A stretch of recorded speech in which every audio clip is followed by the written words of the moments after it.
வணக்கம். இன்றைய நம்ம ஆழ்ந்த ஆய்வுக்கு வரவேற்கிறோம். இன்னைக்கு நாம வள்ளலாரோட அருட்பெருஞ்சோதி அகவல்ல இருந்து ஒரு சில வரிகளை மட்டும் எடுத்து கொஞ்சம் ஆழமா பார்க்க போறோம். நம்மகிட்ட இருக்கிற இந்த மூலம் அருட்பெருஞ்சோதி அகவலில் ஒளிர்ந்த ரகசிய தத்துவ படிக்கட்டுகள் 68, 61ங்கிற தலைப்புல இருக்கு. ஆமா. இது ஒரு பெரிய தத்துவ கடல்னே சொல்லலாம். அதுல ஒரு சில துளிகள மட்டும் எடுத்து நம்ம இன்னைக்கு பார்க்க போறோம். ஆனா இந்த சில வரிகள்ல ஒரு முழு பயணமே இருக்குதுங்க. முதல்ல எல்லாமே அதுதான் ஒரு பெரிய விஷயத்த சொல்றாரு. அப்புறம் நாம அதை புரிஞ்சுக்கிட்டோம்னு நினைக்கும்போது அது இல்லைன்னு சொல்லி ஒரு சின்ன அதிர்ச்சி கொடுக்கறாரு. கடைசியில இது வெறும் தத்துவம் இல்ல, இது ஒரு அனுபவம்னு முடிக்கிறாரு. இந்த பயணத்தை நம்ம ஒன்னா சேர்ந்து போவோமா? நிச்சயமா. இது ஒரு சுவாரஸ்யமான பயணம்தான். முதல் வரிகள்லேருந்தே ஆரம்பிக்கலாம். மதனுற்ற வண்டு அருட்பெருஞ்சோதி வரைப்பினங் எங்கும் அருட்பெருஞ்சோதி. இத படிக்கும்போது பிரபஞ்சம் முழுக்க அது பரவி இருக்குன்னு பொதுவா புரியுது. ஆனா அந்த மதனுற்றங்கிற வார்த்தை அதுக்கு என்னங்க அர்த்தம்? சும்மா ஒரு பெரிய பிரபஞ்சம் சொல்றாரா? நல்ல கேள்வி. வள்ளலாரோட ஒவ்வொரு வார்த்தையிலயும் ஒரு நுட்பம் இருக்கும். இங்க மதனுற்றான்னா வெறும் அளவுல பெரியதுன்னு அர்த்தம் இல்ல. அதுக்குள்ள ஒரு உயிர் இருக்கு. ஒரு ஆற்றல், ஒரு வீரியம், ஒரு துடிப்பு. ஒரு உயிரில்லாத ஜடமான பிரபஞ்சத்தை அவர் சொல்லல. ஆற்றல் நிரம்பி வழியிற ஒரு உயிரோட்டமான பிரபஞ்சத்தை சொல்றாரு. அந்த மாதிரி ஒரு பிரபஞ்சத்தோட வரைப்பினங் எங்கும், அதாவது அதோட எல்லைக்குள்ள ஒரு சின்ன அணு அளவுக்கு கூட எடவிடாம அருட்பெருஞ்சோதி இருக்குன்னு சொல்றாரு. ஓஹோ, அப்ப இது வெறும் எங்கும் நிறைந்திருக்கிற ஒரு சக்தி மட்டும் இல்ல, அது ஒரு உயிரோட்டமான சக்தி. சரி, அடுத்த வரையும் இதோட சேர்ந்து வருது. எப்பாலும் மாய்வெளி அருட்பெருஞ்சோதி, எல்லா திசையிலயும் அதுவே வெளியா இருக்குன்னு சொல்றாரு. இதுல என்ன பெரிய வித்தியாசம்? எல்லா இடத்துலயும் இருக்கிறதுக்கும் அதுவே வெளியா இருக்கிறதுக்கும் என்னங்க வித்தியாசம்? இங்கதான் விஷயத்தோட ஆழமே ஆரம்பிக்குது. இப்ப பாருங்க, இந்த மைக்ரோஃபோன் இந்த ரூம்ல இருக்கு. அப்போ இந்த மைக்ரோஃபோன் வேற, அது இருக்கிற இந்த இடம், அதாவது வெளி ஸ்பேஸ், அது வேற இல்லையா? ஆமா, ரெண்டும் வேற வேற. ஆனா வள்ளலார் என்ன சொல்றாருன்னா, அருட்பெருஞ்சோதி எல்லா இடத்துலயும் இருக்கிற ஒரு பொருள் மட்டும் இல்ல, அதுவே அந்த வெளியாகவும் இருக்கு. ஒரு நிமிஷம், இது கொஞ்சம் குழப்பமா இருக்கேன். அதுவே வெளியா இருக்குன்னா அப்போ பொருள் இருக்கிறதுக்கு ஆதாரமான அந்த இடமே அதுதான் சொல்றீங்களா? சரியா சொன்னீங்க. பிரபஞ்சத்துக்குள்ள அருட்பெருஞ்சோதி இல்ல, அருட்பெருஞ்சோதிக்குள்ளதான் பிரபஞ்சமே இருக்கு. பொருளும் அதுதான், அந்த பொருள் இயங்குறதுக்கு தேவையான வெளியும் அதுதான். காலம், வெளி, பொருள், இது எல்லாத்துக்கும் மூலமான ஒண்ணுதான் அது. இதுவே ஒரு பெரிய தத்துவமா இருக்க. சரி, இப்ப அடுத்த வரிகளுக்கு போனா எனக்கு ஒரு பெரிய முரண்பாடு வர மாதிரி தோணுது. கவனிங்க, அதனுக்கு அதுவாம் அருட்பெருஞ்சோதின்னு ஒரு வரி, அதுக்கு அடுத்த வரியே எல்லாம் கடந்துமேல் அருட்பெருஞ்சோதி, அப்புறம் அப்பாலும் ஆகிய அருட்பெருஞ்சோதின்னு சொல்றாரு. ஒரே நேரத்துல தனக்குத்தானே ஆதாரமா இருந்துகிட்டு எல்லாத்தையும் கடந்தும் எப்படி இருக்க முடியும்? இது ஒண்ணுக்கொன்னு முரணா இல்ல இருக்கு. இது முரண்பாடு மாதிரி தான் முதல்ல தெரியும். ஆனா இதுதான் அந்த முழுமையான பார்வையை நமக்கு கொடுக்குது. முதல்ல அதற்கு அதுவாம்னா என்னன்னு பாப்போம். அதுக்கு அர்த்தம், அருட்பெருஞ்சோதிக்கு காரணம் அதுவே தான். அது எங்கிருந்தோ வரல, அதை யாரும் உருவாக்கல, அது சுயம்பு. அது ஒரு தன்னிறைவான முழுமை. அதுக்கு ஒரு ஆரம்பமோ முடிவோ ஆதாரமோ தேவையில்லை. சரி, அது தனக்குத்தானே ஆதாரம், ஒரு காஸ்ட்னு சொல்றத புரிஞ்சுக்க முடியுது. ஆனா அதே சமயம் எல்லாம் கடந்துமே எப்படி பொருந்தோம்? பிரபஞ்சமாவே இருக்குன்னு பார்த்தோம், ஆனா இப்போ அதை கடந்து இருக்குன்னு சொல்றாரு. ஆமா, அதுதான் அந்த முழுமையான பார்வை. அது பிரபஞ்சமா இருக்கு, வெளியா இருக்கு, எல்லா பொருளா இருக்கு. ஆனா நம்மால பார்க்க முடியற, உணர முடியற, ஏன் நம்ம அறிவால சிந்திக்க முடியற எல்லாத்தையும் தாண்டி அது இருக்கு. அதாவது பிரபஞ்சம்ங்கிறது அதோட ஒரு வெளிப்பாடு தான். ஆனா அந்த வெளிப்பாட்டுக்குள்ள அதை அடக்கிட முடியாது. ஒரு உதாரணம் சொன்னா நல்லா புரியும்னு நினைக்கிறேன். கண்டிப்பா. ஒரு ஓவியனை எடுத்துக்குவோம். அவன் ஒரு அற்புதமான ஓவியத்தை வரையறான். அவனோட கற்பனை, திறமை, உணர்ச்சி எல்லாமே அந்த ஓவியத்தோட ஒவ்வொரு கோட்லையும் ஒவ்வொரு வண்ணத்திலையும் கலந்திருக்கு. அவன் அந்த ஓவியத்துக்குள்ள இருக்கான்னு சொல்லலாம். ஆனா அந்த ஓவியன் அந்த ஓவியம் மட்டும்தானா?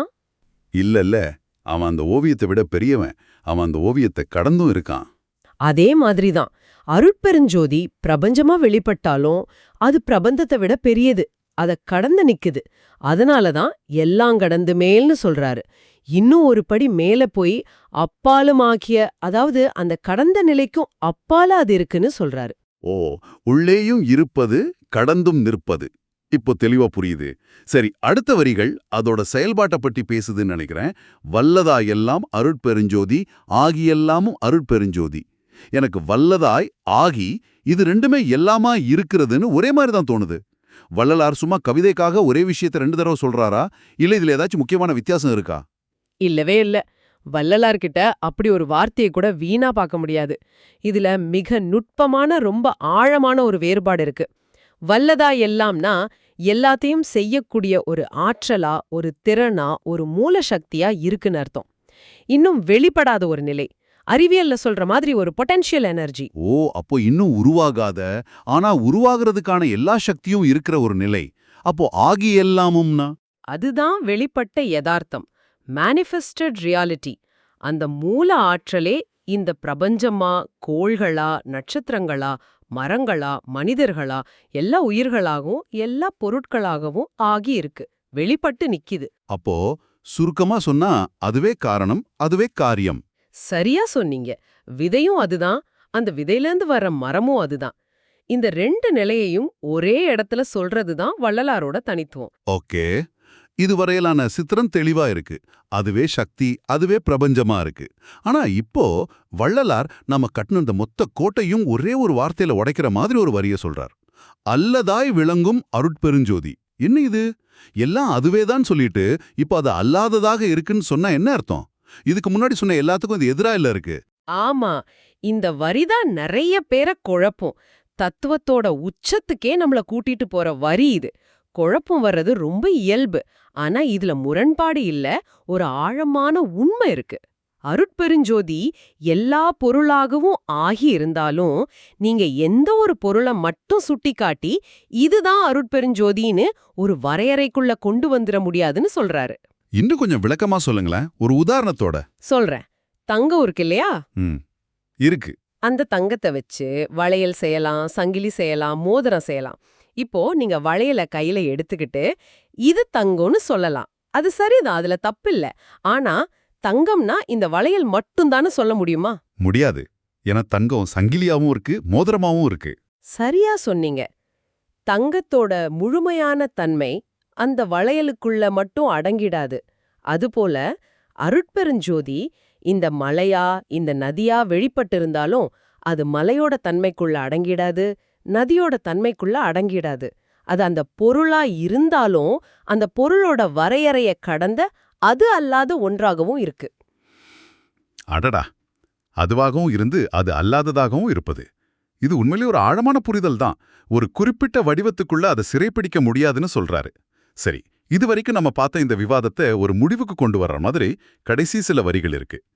எப்பொருள் மெய்ப்பொருள் அருட்பெருஞ்சோதி என்பர், மெய்கண்டோர் அருட்பெருஞ்சோதி, அப்பொருளாகிய அருட்பெருஞ்சோதி. இதுல எனக்கு ஒரு கேள்வி.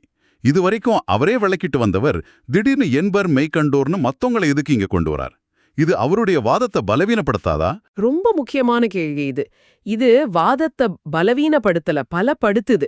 இதுவரைக்கும் தத்துவமா, அறிவா பேசிட்டு இருந்த விஷயத்த இப்போ அனுபவத்தோட தளத்துக்கு கொண்டு வராரு. முதவரிய பாருங்க, எப்பொருள் மெய்ப்பொருள் அருட்பெருஞ்சோதி. அதாவது நீங்க இந்த உலகத்துல பாக்குற எந்த பொருளை எடுத்துக்கிட்டாலும் அதோட உண்மையான சாரம், அதோட அடிப்படை மெய்மை அருட்பெருஞ்சோதி தான். அதோட ஆணிவேர் மூலம் அதுதான் சொல்றாரு. ஆமா, ஆனா இதை யார் சொல்றா? இது வள்ளலாரோட கருத்து மட்டும்தானா?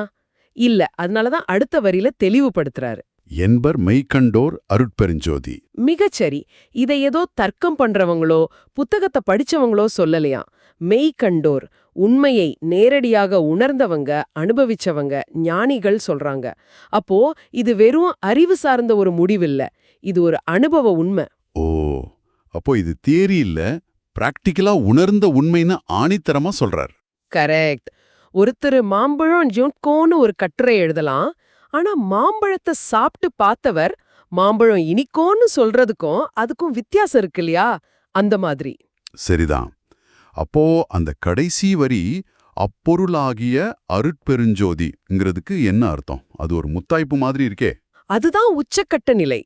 மெய்ப்பொருள் அருட்பெருஞ்சோதின்னு ஞானிகள் சொல்றாங்கங்கிறது மட்டும் இல்லாம அதுவே அந்த மெய்ப்பொருளாக ஆகி இருக்கிறதுன்னு முடிக்கிறாரு.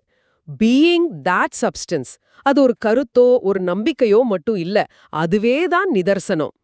இது சிந்திப்பதிலிருந்து உணர்வதற்கு நம்மள கூட்டிட்டு போகுது. ஆமா, உணர்வதிலிருந்து அதுவாகவே இருப்பதற்கு கூட்டிட்டு போகுது. அப்போ இந்த சில வரிகள் மூலமா நாம செஞ்ச பயணத்தை சுருக்கமா பார்த்தா, அருட்பெருஞ்சோதிங்கிறது இந்த உயிரோட்டமான பிரபஞ்சத்தோட மூல முடுக்குல எல்லாம் நிறைஞ்சிருக்கு. ஆனா அதே சமயம் எல்லாத்தையும் கடந்தும் நிக்குது. அதுவே எல்லாத்துக்கும் மூல காரணமான ஆற்றலா இருக்கு. அதுவே வெளிப்பட்ட காரியமாவும் இருக்கு. அது எல்லா பொருளா இருந்தாலும் எந்த ஒரு பொருளுக்குள்ளேயும் அடங்கிடாம அல்லாததாவும் விளங்குது. கடைசியா இந்த உலகத்தில் இருக்கிற எல்லா பொருட்களோட உண்மையான சாரமும் அதுதான்னு ஞானிகள் அனுபவத்துல சொல்றாங்க. இது ஒரு முழுமையான பிரபஞ்ச தரிசனம். மிக சரியா தொகுத்தீங்க. இந்த சின்ன இடத்துக்குள்ள இவ்ளோ பெரிய ஒரு தத்துவத்தை அடக்க முடிஞ்சதுதான் வள்ளலாரோட ஞானத்தோட வெளிப்பாடு. இந்த ஆய்வு முடிக்கிறப்போ உங்களுக்கும் இதை கேட்டுக்கிட்டு இருக்கிறவங்களுக்கும் ஒரு சிந்தனையை மட்டும் விட்டுட்டு போறேன். கண்டிப்பா சொல்லுங்க. இந்த வரிகளை பார்த்தா இறைவன் அல்லது மெய்ப்பொருள்ங்கிறது நமக்கு வெளியே எங்கேயோ வானத்துல இருக்கிற ஒரு தனிப்பட்ட சக்தியா வள்ளலார் காட்டல. அதுக்கு பதிலா அது ஒவ்வொரு பொருளோட உள்ளீடா, பிரபஞ்சத்தோட ஒவ்வொரு அணுவுலயும் இருக்கிற ஒன்னாதான் காட்டுறாரு. அப்போ நாம உண்மைன்னு தேடுற ஒண்ணு வெளியேயும் இருக்கு, உள்ளேயும் இருக்கு. ஏன் நம்மளுக்குள்ளேயுமே அந்த மெய்ப்பொருளோட ஒரு சாரமா இருக்குன்னா, அத உணர்றதுக்கு நாம இந்த உலகத்தை பாக்குற பார்வையையும் நம்மள நாமே பாக்குற பார்வையிலையும் என்ன ஒரு பெரிய மாற்றத்தை செய்ய வேண்டியிருக்கும்? இந்த கேள்வியோட சிந்திப்போம்.